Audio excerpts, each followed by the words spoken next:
Why are you blinking, robot?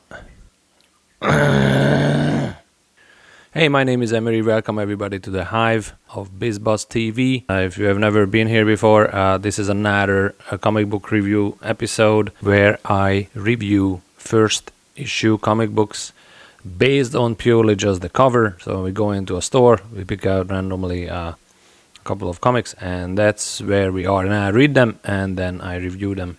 I'm also drinking tea. The first comic book this week was called Beyond Real. It was published by Volt, and the artists were Zach Kaplan, Fabiana Masculo, and Tony Fezula. I picked this one. I really like the cover art because of it was like a mirrored kind of face, as you can see. Like that, I didn't know what was it about, of course, and I was not disappointed. It started out with just a couple hanging out in the fields, talking about the universe and life, and if we are in a simulation, which definitely plucks my heartstrings, because I love, for example, The Matrix. It reminded me of The Matrix a lot, for sure. They're just talking about if we are in a simulation or not, or what the simulation is, or how did we get there. So shortly after that, they leave the area that they're hanging out, and then they get into a car accident. The girl gets like supernatural powers. She can push things with her mind, and she can see through things.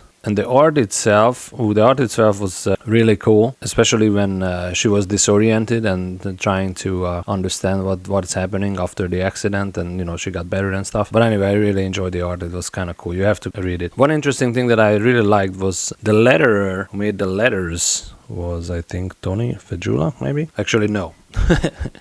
The letterer was Hassan Otsman Elau. And I don't know if it was his idea. When the disorientation was happening, the letter bubbles were off panel. And at first I was like, did they misprint this? Because you can definitely understand the story.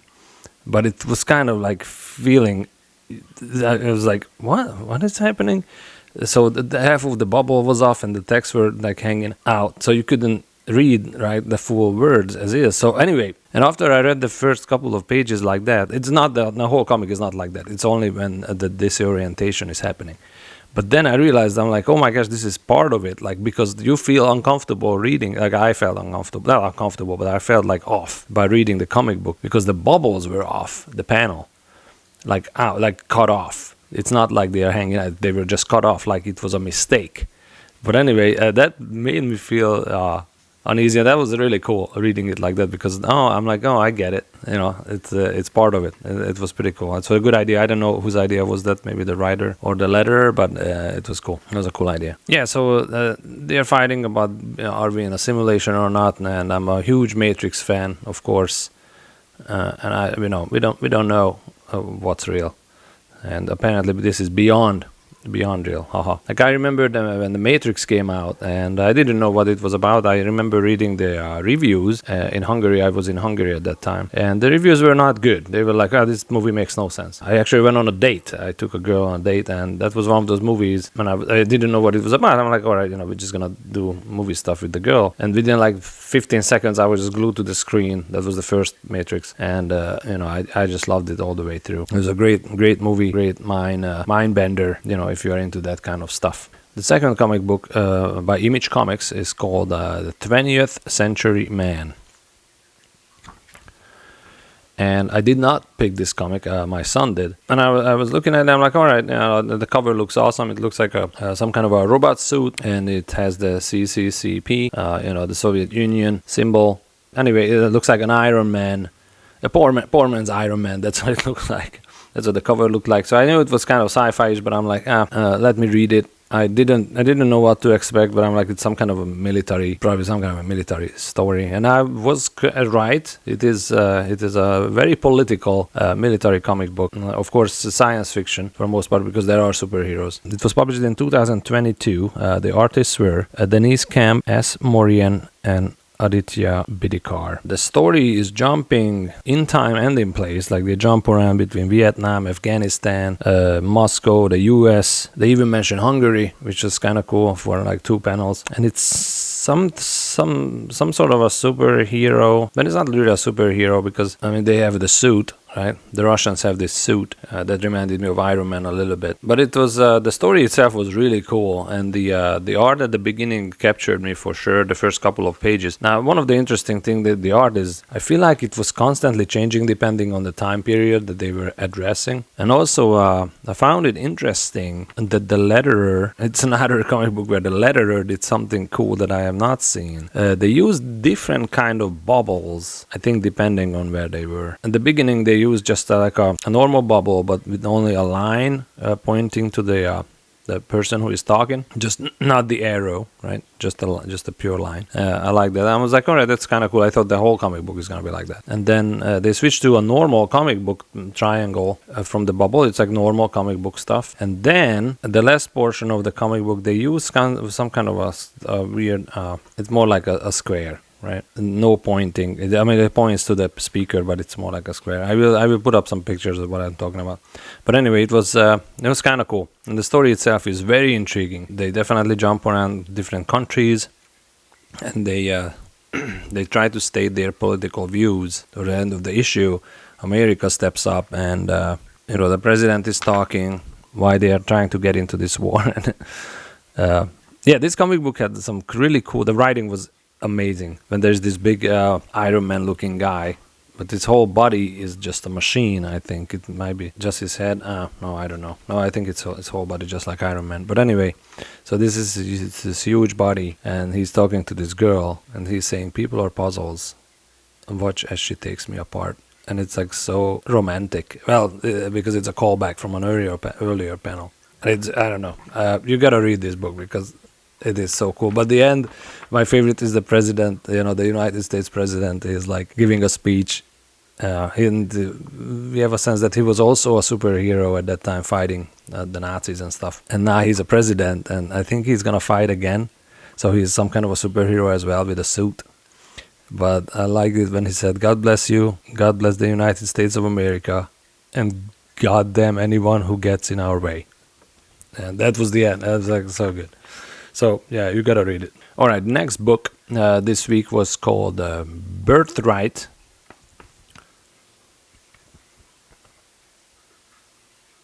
Published by Image Comics. And the artists were Joshua Williamson, Andre Bressum, and Adriano Lucas. It was a really cool. I think I may have picked this one. I just like the cover with there's a little kid up front and there is a knight behind him. And the story starts out with the little boy playing baseball, and then the little boy with his dad, and then the little boy disappears, and the dad is being accused of killing him. But all of a sudden, one of the investigators come back, or one of the detectives come back to the family, and he said, a year later, the time passed, and detective comes back and says, "Hey, you guys gotta see this." He takes them to a police station when they are interrogating this middle-aged guy with a beard, and he's dressed up in a knight outfit, like shoulder shields and all kinds of stuff, like he's from the Middle Ages or something. The dad is just standing there, and he's like, that's my son. Like, he just disappeared when I was a young kid, like a teenager, and then he comes back in a knight outfit. So anyway, this was pretty cool. The story itself is really, really awesome. So the little kid disappears, and then he comes back a year later, but he's like 30 years old. He's buff, and he's a dragon slayer, or not a dragon slayer, because he said dragons are actually easy. It's some kind of goblins that you have to watch out for. So it pretty much goes into another world and comes back a year later. Now, a year later for us, it's been like, 30 years for him or something. We don't know what he's doing to or how he got back. At least they don't explain it, obviously, in the first issue. But it was a really cool book. I like the art. The art was beautiful, normal comic book art. There are some weird creatures in there as well, because you can get a glimpse into this other world, what it is about. There are some orcs. There are definitely dragons that I saw. Anyway, it's really cool. Check it out. And and there is a twist at the end, so check that out as well. All right, and talking about dragons, the last book this week is called, it's one of my Kickstarter campaigns that I supported. It was called Dungeons and Dimwits. Last year I was trying to find like a crossover between comic books and a D&D campaign, right? And I don't know how, but somehow I ended up on this Kickstarter, and it's called Dungeons and Dimwits. And it is kind of what I imagined, but it's in a comic book format. So the guys are playing Dungeons and Dragons, and they actually end up in the story themselves. They go into the story. So it was kind of cool. But what I was actually looking for was an actual game. But yeah, I played a lot of Dungeons and Dragons when I was a kid, for sure. I remember, if you're not familiar with Dungeons and Dragons, I assume you are, but that was huge. When I was a kid, we called it AD&D, Advanced Dungeons and Dragons, but I think in the US they just call it Dungeons and Dragons. I played a lot. I played several campaigns, and one of the things with the D&D is that you have a character sheet. But we had no internet back then, so you had to do everything by hand. You roll the dice, you figure out your XP, your health, whatever. But you carry a character sheet for a long time. The character sheet will have a lifetime, right? To a certain degree, and you get attached to the characters and everything. And I remember the first time I played, it was not Cyberpunk, Shadowrun. I remember the first time I played Shadowrun, we did the same character sheet, blah, blah, blah. And 30 minutes into the first campaign, the dungeon master or the DM, he looks at me, is like, do you have another character sheet? Because, in the Shadowrun, I died immediately. And you needed a new character. It was crazy, which I was not accustomed to coming from Dungeons and Dragons. But anyway, back to the Dungeons and Dimwits, Dungeons and Dimwits. It is super cute. Definitely check it out. The art is, modern comic book looking art. It was published by Dren Productions in 2022. And the artists are James Maskia and Kodaris. And, it's a cute little story. I think I have the first 3 books, actually. But I only read the first one for this episode. But anyway, I'm pretty sure you can get your hands on it without the Kickstarter as well. The Kickstarter was for the first couple of issues and some postcards. But anyway, that's it for today. I hope you will check these comic books out, and see you in the panels. Oh, and Happy New Year!